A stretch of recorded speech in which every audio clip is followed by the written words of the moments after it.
पहिल्या दिवसापासून आमचे महायुतीचे सर्व घटक पक्ष अतिशय ताकदीने त्या ठिकाणी सामान्य परिवारातील कार्यकर्त्याला उमेदवारी भेटली आहे, पक्षाने किंवा महायुतीच्या नेत्यांनी दिली आहे. त्यामुळे अतिशय ताकदीने उत्साहाने त्या ठिकाणी सोलापूर लोकसभेच्या कानाकोपऱ्यामध्ये कामाला लागलेले आहेत. त्या ठिकाणी काँग्रेसने काय केलं आणि भाजपाने त्या ठिकाणी मागच्या 10 वर्षात काय केलं याचा आम्ही हिशोब देतो. सोलापूर जिल्ह्याचा सर्वांगीण विकास, सोलापूर लोकसभेच्या कानाकोपऱ्यामध्ये विकास करायचं काम मागच्या 10 वर्षामध्ये भारतीय जनता पार्टीच्या सरकारने केलेलं आहे. ज्या भगव्याला हे दहशतवादी म्हटले होते, ज्या हिंदूंना हे दहशतवादी म्हणले होते, त्यांच्या संत महंतांकडे जात आहेत. पहिल्या दिवसापासून आमचे महायुतीचे सर्व घटक पक्ष अतिशय ताकदीने त्या ठिकाणी सामान्य परिवारातील कार्यकर्त्याला उमेदवारी भेटली आहे, पक्षाने किंवा महायुतीच्या नेत्यांनी दिली आहे. त्यामुळे अतिशय ताकदीने उत्साहाने त्या ठिकाणी सोलापूर लोकसभेच्या कानाकोपऱ्यामध्ये कामाला लागलेले आहेत. निश्चित मला विश्वास आहे अशा कर्मठ कार्यकर्त्याच्या जोरावरती महायुती सोलापूरचा गड मोठ्या मताधिक्याने जिंकेल, यामध्ये काही शंका नाही आहे. प्रणिती शिंदेंनी काल भाषणामध्ये बोलताना आपल्यावर थेट टीका केलेली आहे. भिडायचं असेल तर माझ्याशी भेट, माझ्या वडिलांना मध्ये घेऊ नका, एकेरी भाषेवरती ते आलेले आहेत. कशा पद्धतीने बघता? आपण विकासाच्या मुद्द्यावर बोलू. या सोलापुरातील युवकांना हाताला काम भेटलं पाहिजे. या सोलापुरातील युवकांसाठी इथे IT पार्क झालं पाहिजे, सोलापूरमध्ये उद्योग आले पाहिजे, सोलापूरमध्ये टेक्सटाईल पार्क झालं पाहिजे, सोलापूरमध्ये मोठ्या प्रमाणात 40,000 कोटीचे रस्ते सोलापूर जिल्ह्याला जोडणारे हे आमच्या सरकारच्या काळामध्ये दिले. काँग्रेसने काही एक दिलं नाही 70 वर्षामध्ये. सोलापूर शहराचा विकास झाला पाहिजे आणि विकासाच्या मुद्द्यावरच मी बोलेल. ते अतिशय मोठे लोक आहेत, मी सामान्य कार्यकर्ता आहे. त्यामुळे सामान्यांच्या मुलांच्या हाताला काम सोलापूर जिल्ह्यातच भेटलं पाहिजे. सोलापूर लोकसभा मतदारसंघातल्या मुलांना, या ठिकाणी युवकांना इथं हाताला काम भेटलं पाहिजे, या विषयात मी बोलणार आहे आणि हेच माझं त्यांना उत्तर आहे. मी विकासाच्या मुद्द्यावरच बोलणार आहे. मी सोलापूर जिल्ह्यातला माळशिरसचा आमदार आहे आणि मला विश्वास आहे की त्या ठिकाणी सोलापूर जिल्ह्यातच माळशिरस येतं आणि तिथला मी आमदार आहे. खऱ्या अर्थानं मी विकासाच्या मुद्द्यावर बोलेल. त्यांनी विकासाच्या मुद्द्यावरती, ते मोठे आहेत, भिडायचं म्हणतायत. मी अतिशय विनम्रतेने त्यांना सांगतो की 70 वर्षात त्या ठिकाणी काँग्रेसने काय केलं आणि भाजपाने त्या ठिकाणी मागच्या 10 वर्षात काय केलं याचा आम्ही हिशोब देतो. सोलापूर जिल्ह्याचा सर्वांगीण विकास, सोलापूर लोकसभेच्या कानाकोपऱ्यामध्ये विकास करायचं काम मागच्या 10 वर्षामध्ये भारतीय जनता पार्टीच्या सरकारने केलेलं आहे. प्रणिती शिंदे सध्या टेम्पल रन करताना पाहायला मिळत आहेत.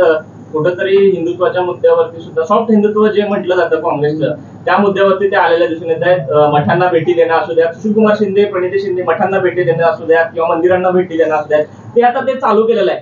आलेत ते परत सॉफ्ट हिंदुत्वावर आलेत असं वाटतं तुम्हाला? सॉफ्ट हिंदुत्व म्हणणार नाही, हा डिस्गस्टिंग प्रकार आहे. मुळात हिंदूंना दहशतवादी हेच म्हटले होते. हे त्या ठिकाणी गृहमंत्री असताना किंवा एकंदरीतच यांचं जे काही ऍक्टिव्हिटी आहे ते हिंदूंना टार्गेट करण्याचीच ऍक्टिव्हिटी आहे. मी आता विकासाच्याच मुद्द्यावर बोलणार आहे.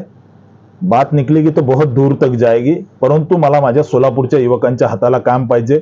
सोलापूरमध्ये जे काही रस्त्यांचं इन्फ्रास्ट्रक्चर उभं राहिलंय, सोलापूरमध्ये येत्या काळामध्ये टेक्सटाईल पार्क झालं पाहिजे, सोलापूरमध्ये IT कंपनीज आल्या पाहिजेत, सोलापूरमध्ये पाण्याचा प्रश्न, हे सगळे प्रश्न त्या ठिकाणी आपण येत्या काळामध्ये सोडवू. सोलापूरमध्ये त्या ठिकाणी काँग्रेसने जे काही केलं याची तुलना त्यांनी आमच्याशी करावी. सोलापूर शहरामध्ये किंवा सोलापूर जिल्ह्यामध्ये एकट्या 4.5 लाख लोकांना त्या ठिकाणी वेगवेगळ्या माध्यमातून, थेट मुद्रा लोनच्या माध्यमातून निधी दिलेला आहे. स्वनिधी, जो की आमच्या छोट्या छोट्या हातकामगार असतील, छोट्या छोट्या कामगारांना स्वनिधी मध्ये सोलापूर महाराष्ट्रात नंबर 1 आहे. मोठ्या प्रमाणात आर्थिक मदत केलेली आहे आणि मला विश्वास आहे की या सोलापूर लोकसभामधील लाखो शेतकरी असतील, सामान्य कामगार असतील, हे या मोदी सरकारचे लाभार्थी आहेत आणि थेट मोदी सरकारने मागच्या 10 वर्षामध्ये जी काही विकासाची गंगा सोलापूरमध्ये आणलेली आहे त्याच्यावरती ही निवडणूक आहे. राम सातपुते इथे उमेदवार नसून प्रधानमंत्री नरेंद्रजी मोदी हेच उमेदवार आहेत. त्यामुळे सोलापूरची जनता मोदी सरकारने जे काही काम केलेलं आहे त्याच्यावरती विश्वास ठेवून आमच्या मागे उभा राहील. दोघे आता मंदिरांच्या भेटी, मठांच्या भेटी घेताना दिसतं असं वाटतंय. हिंदूंना दहशतवादी म्हणणं, भगवा आतंकवाद म्हणणं, ही खरं यांचा चेहरा आहे. आणि सोलापूर असेल, मतदारसंघ असेल किंवा महाराष्ट्र देश जाणतो की हिंदूंना दहशतवादी म्हणणारे हेच नेते आता कुठंतरी आमचे भगवा वस्त्र परिधान केलेल्या संत मंडळीचं जाऊन दर्शन घेत आहेत. ज्या भगव्याला हे दहशतवादी म्हटले होते, ज्या हिंदूंना हे दहशतवादी म्हणले होते, त्यांच्या संत महंतांकडे जातायत. त्यामुळे इथले हिंदू जाणतात, इथले हिंदू त्या ठिकाणी यांचा खरा चेहरा ओळखतात. त्यामुळे येत्या काळामध्ये हिंदू पूर्ण त्या ठिकाणी ताकदीने आमच्या सोबत आहेत आणि मला विश्वास आहे की ही निवडणूक विकासाची आहे, ही निवडणूक सोलापूरच्या भविष्याची आहे, ही निवडणूक या ठिकाणी उद्योग आले पाहिजे, सोलापूरच्या चहूबाजूने विकास झाला पाहिजे. इथले पाण्याचे प्रश्न असतील, इथल्या छोट्या छोट्या विषयाला, इथं आमच्या घरामध्ये पिढ्यानपिढ्या इथं बीडी कामगार काम करत होता, परंतु काँग्रेसवाल्यांनी यांचा कधी एक विचार केला नाही.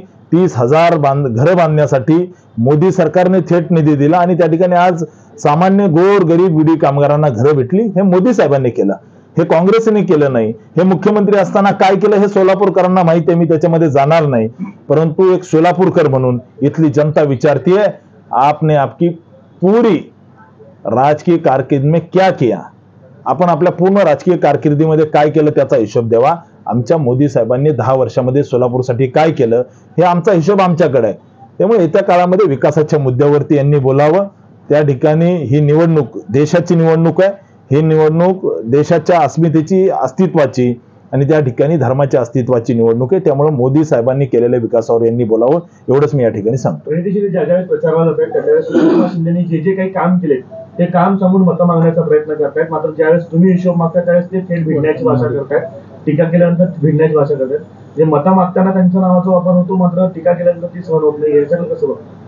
आता फार डिटेल बोलणार नाही, आपल्याला विकासावर विकास कामावरती या निवडणुकीमध्ये बोलायचं. आणि प्रामुख्यानं तुम्ही त्या ठिकाणी तुमचं आडनाव शिंदे म्हणून तुम्हाला उमेदवारी भेटली आहे आणि माझं त्या ठिकाणी मी फार बोलणार नाही. त्यांच्या मध्यमधून त्यांना कुठेतरी 51-53 हजार मतं आहे. मागच्या लोकसभेमध्ये 37,000 त्यांच्या मतदारसंघामध्ये भाजपाला लीड आहे. त्याच्या अगोदर ते ज्यांचा वारसा चालवतात, राजकीय वारसाने त्यांना जे अनुकंपाने जे काही तिकीट भेटलंय वारसा हक्काने, त्या ठिकाणी त्यांच्या मतदारसंघामध्ये मागच्या 2014ला त्यांच्या पिताश्रीच्या विरोधात भारतीय जनता पार्टीला 48,000चं लीड त्या मतदारसंघात भेटलेलं आहे. त्यामुळे तिथल्या मध्यमधली जनता कंटाळलेली आहे, कुठंतरी वेगवेगळ्या पद्धतीने पुढे मागे आणण्याचा प्रयत्न करतायत. परंतु ही निवडणूक विकासाची आहे, सोलापूरच्या भविष्याची. सोलापूरमध्ये विकास झाला पाहिजे. मला विश्वास आहे की 2024च्या निवडणुकीनंतर मला विश्वास आहे की सोलापूर मधला IT इंजिनियर, सोलापूरमध्ये असणारे उद्योजक, सोलापूरमध्ये असणाऱ्या महिला, सोलापूरमधील युवक, सगळ्यांना, सोलापूरमधील युवकांना त्या ठिकाणी पुणे मुंबईला जायची वेळ आली नाही पाहिजे.